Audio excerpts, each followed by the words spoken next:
What's going on, superfans? It is Fit Nerd from Superheroes Ultimate. Welcome to another episode of Heroes Finest, where we review, reveal, and discuss all the latest and the greatest in the superhero realm. Today we're going to be discussing episode 3 of Falcon and the Winter Soldier.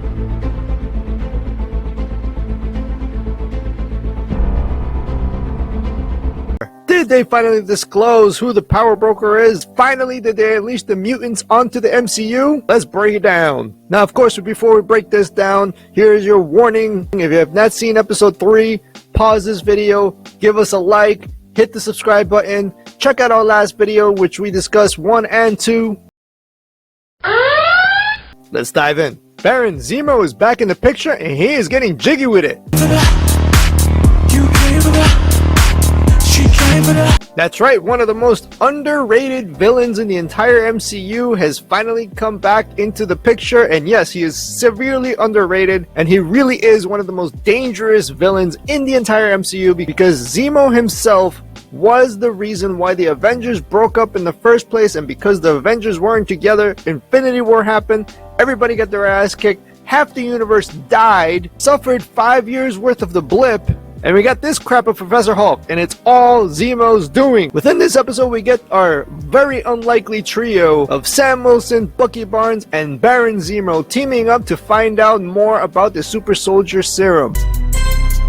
As I walk through the valley of the shadow of death, I take a look at my life and realize there's nothing left, cause I've been blasting and laughing so long that while on their quest to figure out and get answers, we make our trip to Madripoor. That's right, Madripoor. That beautiful place in between Malaysia and Indonesia, where the law doesn't exist, crime flourishes, and is even enforced. And if Madripoor sounds a little bit familiar to you guys, especially to us comic goers, yes, Madripoor is quite an important place where everybody in the Marvel Universe has pretty much gone to or is directly tied to, which even includes X-Men favorite Wolverine, alongside our gray gangsta, the Grey Hulk, Mr. Fix-It, to Thunderbolt Ross, to even some major storylines with Shang-Chi, which is where we actually discovered that Madripoor the island is actually on the head of a gigantic dragon. Yeah, cause comics. And even InSync, yeah, even InSync has actually gone to Madripoor, cause comics. I'm starting to wonder if I should book a ticket now. And I love how Marvel just keeps on teasing with us that there's mutants in the MCU, and that they've probably been there the whole time, including that tiny little focus on that scene where they show us the Princess Bar. And if you guys don't know, the co-owner of the Princess Bar is Logan. In the comics, his code name when he was the co-owner of the Princess Bar, his code name was Patch. Yeah, Patch, because he needed to disguise himself. Nobody's gonna know. Because comics. Now we know this can't possibly be the case that Wolverine is still lingering around because we are in present time. And when this actually happened in the storyline of the comics was in the 1940s, where even Captain Steve Rogers was actually in Madripoor for a mission, and Wolverine saved his ass from getting ambushed on the island. So any ties to the bar means that Wolvie is not there anymore. He was only there in the 40s. Then we even get a cool ass tour of Lowtown and Hightown, and of course Lowtown is where all the lower villains and criminals are, and Hightown, that is familiar to the Red Skull, Magneto, and several other really important villains that may actually be introduced, hopefully, within this series. Now, Madripoor has been very important when it comes to the comics, even from its first appearance in New Mutants, which was basically 30 issues, and we learn about how Madripoor works and that every single thing that is possibly illegal around the world exists here. From drugs, to illegal gambling, to strip joints, to brothels, to counterfeiting awesome collectibles. Madripoor has been counterfeiting collectibles being made by the Jade Dragon Triad, and if that sounds familiar, it's because we kind of trickled into who the Triad really is in Iron Fist, but this may not be part of the continuity in the MCU now. It may have been retcon. Now, of course, Madripoor is a very known place in the comics where people go to just disappear or be off grid completely. And of course, since people go here to be off grid, we have people like Thunderbolt Ross visiting here and looking for people that are interested in his dirty work. And I believe that Thunderbolt Ross actually has a lot more to do behind everything that's going to happen in this series, but we'll talk about that in a little bit. And we got the return of Sharon Carter, kind of Captain America's love, but not love because he completely ditched her ass and went to another alternate timeline where he went for his aunt instead, leaving her here and being kicked off of S.H.I.E.L.D., which forced her to actually become a crime boss. Now in the comics, Sharon Carter does go through something similar to what's happening here in Madripoor. In the comics, Carter was assigned to be a S.H.I.E.L.D. liaison to the New York City Police Department while organizations investigated a subversive group called the National Force, which was secretly controlled by Dr.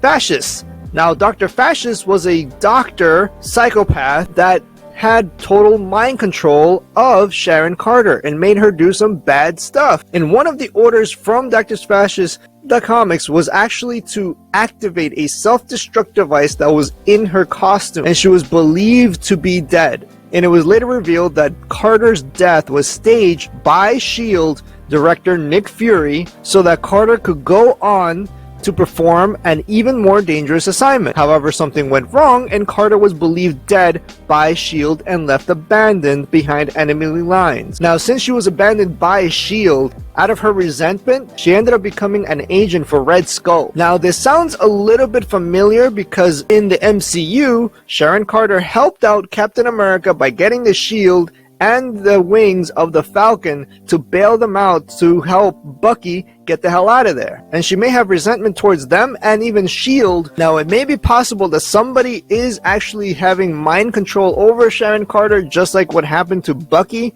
as the Winter Soldier when he was working for Hydra. And it could be possible that ever since the beginning that we saw her, she was actually being manipulated by Hydra as a Hydra agent. This is actually kind of possible since most of S.H.I.E.L.D. was actually controlled to an extent by Hydra. Now, there's also another possibility is that she is there undercover by S.H.I.E.L.D. and they're saying to the rest of the world that she is extradited as a cover story to infiltrate and actually gain the trust of all the people that are in Madripoor. And it is possible that she is actually working with Thunderbolt Ross. Now, in the case that it is possible that she is actually one of the main villains and who she's working for is actually the power broker, this leads me to think that it's possible that Thunderbolt Ross is actually the power broker. As we all know, Thunderbolt Ross has been obsessed with the superhero serum since the Incredible Hulk, and since the Abomination completely failed on him.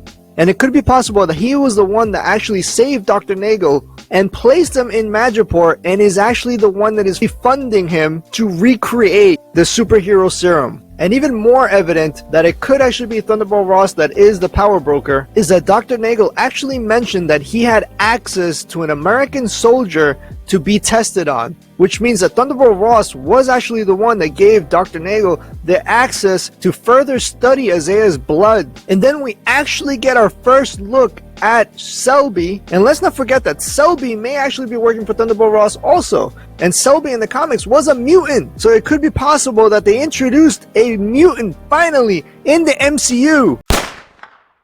Now, we'll never know if she was a mutant or not. We never really found out because I assume that Sharon Carter was the one that assassinated her because she was the one that sent out the bounty on Falcon and Winter Soldier and Zemo. After all, she did show up literally 1 single second after Selby died because she did not want us to know if she was a mutant or not.